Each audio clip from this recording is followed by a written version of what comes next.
Before diving into this story, hit that like button, drop a comment below, and subscribe, because here, every story is a new emotion you won't want to miss. Wrinkled hands clutched a crumpled sheet of paper, the ink slightly smudged from the pressure of time and nerves. Outside, the morning city pulsed with indifference, but inside that glass-walled boardroom, something huge was about to shift. She had no executive badge, no tailored blazer, no title that made anyone pause when she passed. But that day, she saved an entire company. Donna Nusa had walked the same marble floors for 15 years. Every morning before the suits arrived, she moved through the towering halls with quiet precision, her flannel cloth folded neatly in her apron, her steps careful, her eyes always alert. At 58, she had learned the art of silence, the rhythm of invisibility. People spoke over her, around her, but never to her. She had become part of the furniture present, yet unseen. That morning, the building stood still under a pale sunrise, its glass walls reflecting the beginning of another high-stakes day. Nusa entered the executive conference room with her cleaning cart, humming softly. A fresh stack of documents rested on the polished oak table, likely forgotten in the rush. As she wiped around them, a bold, colorful spreadsheet caught her eye. Numbers, charts, percentages. She paused, leaned closer. The figures didn't add up. Her brow furrowed. She had seen enough invoices and supply orders in her life to know when something was off. Whispering to herself, she tilted the paper toward the light. No, this isn't right. Her voice was barely audible, but the tremor in her chest had already begun. The room began to fill with polished shoes and expensive watches, voices sharp with ambition. Directors and consultants strode in, nodding curtly to each other as they set their laptops and clickers in place. There was no time for pleasantries today, as meeting was about a potential merger with a massive international firm. The stakes were skyscraper high, and confidence was thick in the air. Everyone assumed the prep was flawless. The head of finance began projecting charts, speaking in fast, clipped sentences filled with numbers and buzzwords. Several nodded, pretending to understand every detail, while others scrolled on their phones or typed into sleek MacBooks. The presentation moved quickly, too quickly. No one questioned the figures, no one double-checked the math. They were already sold on the dream. From the hallway, Nusa lingered with her cleaning cart, half hidden behind the open door. Her eyes moved from face to face, catching the rhythm of the room, the tension wrapped in suits. No one noticed her. She shouldn't be listening, shouldn't be standing there, but her feet refused to move. Something was pulling her back to that graph, that page she saw this morning. Just then, a young man rushed in, clearly late.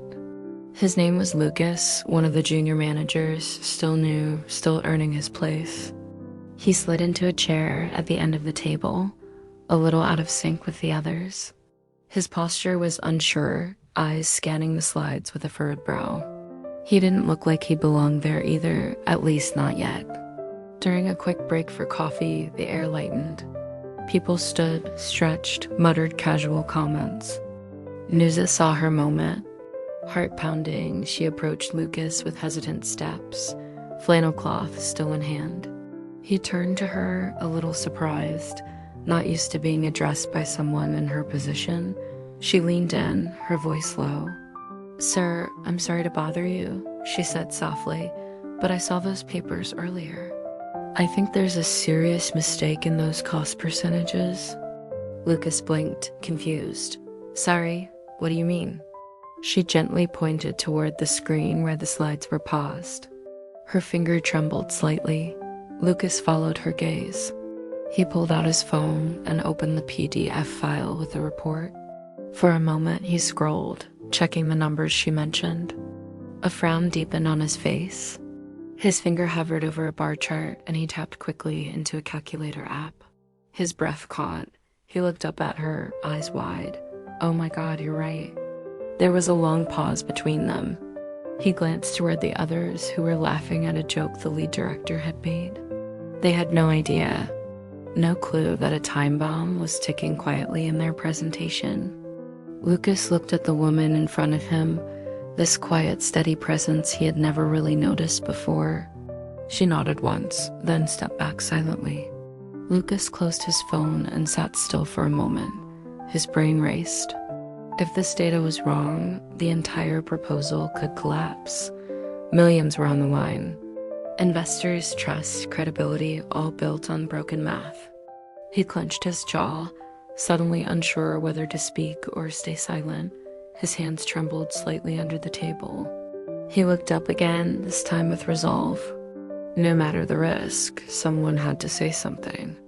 And if the only person brave enough to notice the truth was a woman with no title and no power, then maybe that was exactly the reason he needed to act.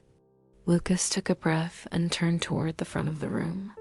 As the lead director advanced to the next slide, Lucas suddenly stood up.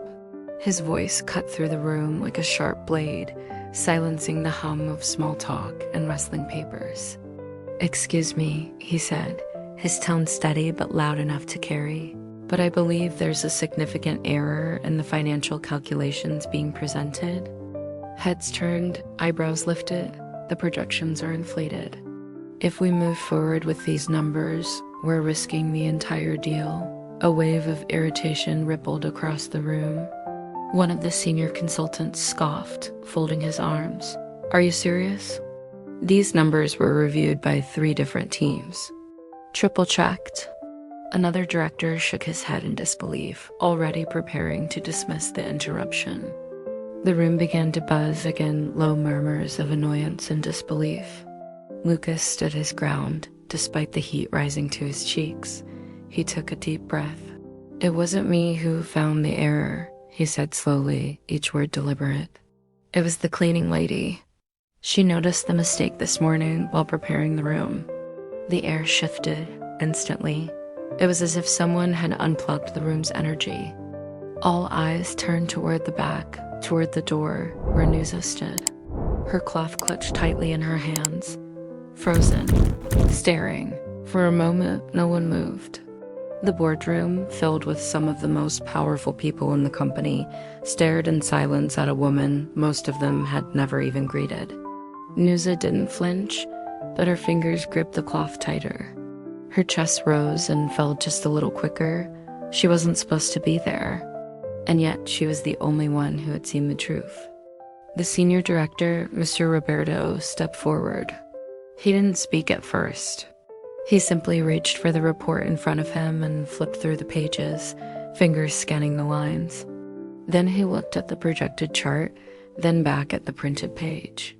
His expression shifted, tightening, focusing, and finally, softening into something that looked like reluctant respect. Double quotes, ... "He's right," Mr. Roberto said at last. His voice was quieter now, almost reverent, and so was she. The room fell into stunned silence once more. The weight of those words settled into every corner. A woman with no desk, no degree, no voice at the table had just prevented a disaster. And now, for the first time in years, they finally saw her. The tone of the meeting shifted completely. What began as a confident sales pitch had nearly ended in disaster. But now, with the error corrected, the deal was not only back on track, it was stronger, built on truth. Executives scrambled to adjust their notes, fix projections, and reframe the strategy. But in every corner of that room, one name lingered in silence: Nusa, the janitor who saw what no one else did. As the hours passed, word spread quickly through the building. People who had never even looked her in the eye were suddenly whispering her name with admiration. The CEO, hearing the full story, made a decision that surprised everyone. An internal email went out calling all staff to the main auditorium for a brief but important announcement. No one knew what was coming, least of all Donna Nusa. She was led into the room by a secretary, nervous and confused, her flannel cloth still tucked in her pocket. The lights dimmed slightly, and the CEO stepped onto the small stage. His expression was calm but sincere.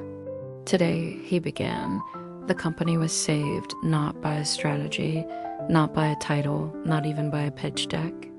He looked into the crowd. It was saved by someone who, for years, has quietly cared for every corner of this building.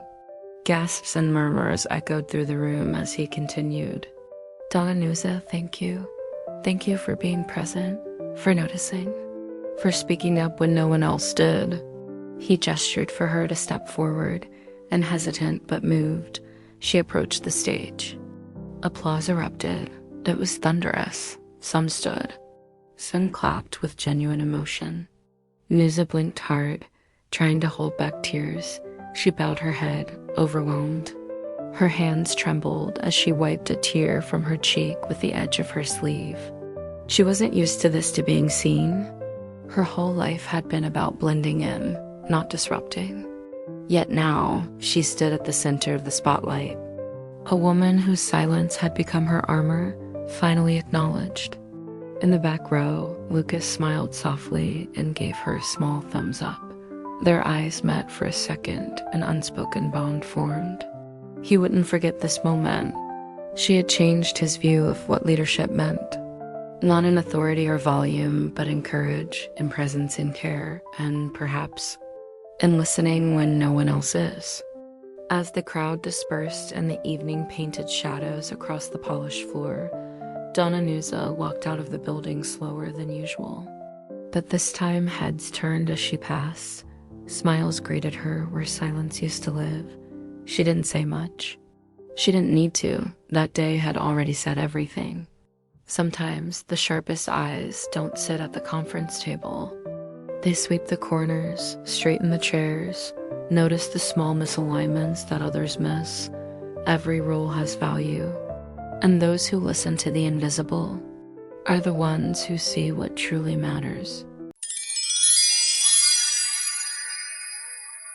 If this story touched your heart, don't keep it to yourself. Hit that like button, share it with someone who needs to hear it, and drop a comment below. Your words might inspire the next story. And hey, if you felt something real today, consider subscribing. We're building a community where stories heal, connect, and change lives. One video at a time.